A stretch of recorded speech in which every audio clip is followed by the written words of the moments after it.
What's good, crew? It's probably gonna be a shorter one, just getting out of the gym. But I wanna go over ego and kind of how it really impacts your life in business, relationships, and kind of everything you do. A lot of people forget to actually address the fact that they have an ego because everyone has an ego. But it's really important that you understand how to control that ego.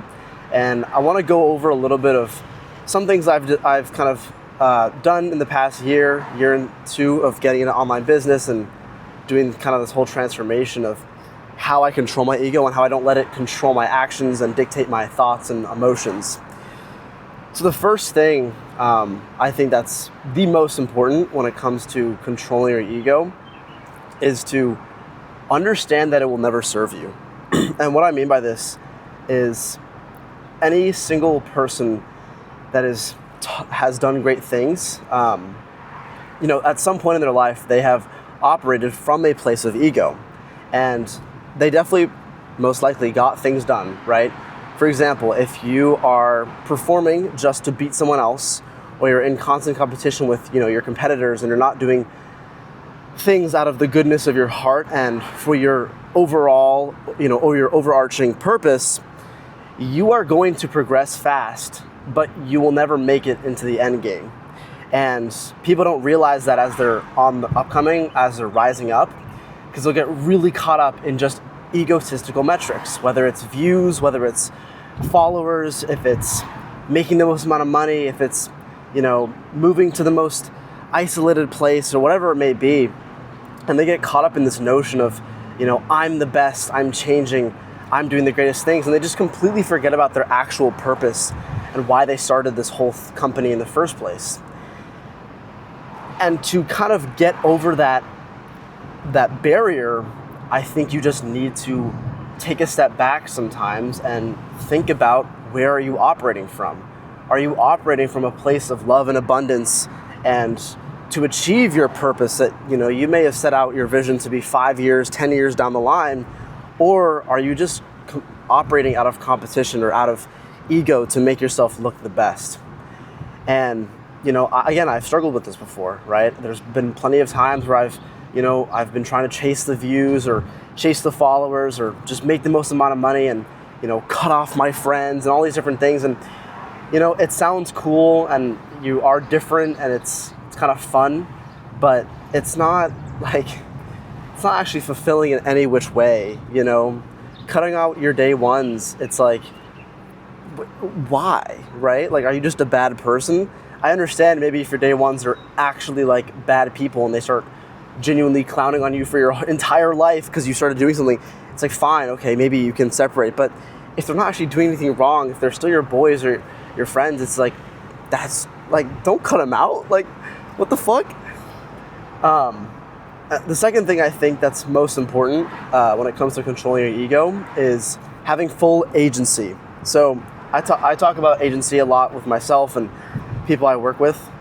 Having agency over your thoughts and your emotions and your feelings is basically not allowing the external and the results to dictate, your emotions for the day. So if you wake up, good example of this was yesterday. I woke up, drove to the gym, my car broke. My wheel just collapsed. Now, I could have been really mad. I could have had that ruin my day, got nothing done. But what I do, I have complete agency over the way I feel, the way I view life, and being, the emotions that I feel on a day-to-day basis. So I didn't let it affect me, right? It happened. It took 4 hours to get my car to the shop because they couldn't roll my car and anything. And, I was a little bit late. I almost missed a meeting. I ruined my morning, but it didn't ruin my day. And I got everything I still needed to get done that I needed to get done, right? Had all my calls, got all my work done, etc. And again, most people would have let that completely ruin their day. And mind you, I also had to pay like $130 over the phone just for them to come pick it up because, my insurance wouldn't cover it. Again, I could have been mad about that, but it's just the way things are. And I have the choice to feel, happy, positive. And I also have the choice to feel negative and kind of frown every single day, right? The people that choose to, or the people in your life that may seem like they have it all bad or they always brag about these negative things like, oh yeah, like I had to stay up till 1 in the morning to work because, you know, XYZ. Oh yeah, like I couldn't eat today because I had so much work. Like, that is completely on them. There's no rule saying you have to do all these things to become successful and achieve great things. Like, that's completely on you if you're doing that, right? And it's not, again, it's not like I'm trying to dog on you. It's something you can change. You can actually fix that if you just decide to take agency and take a little bit of control over the way you think, the way you feel, and not let everything else dictate your emotions.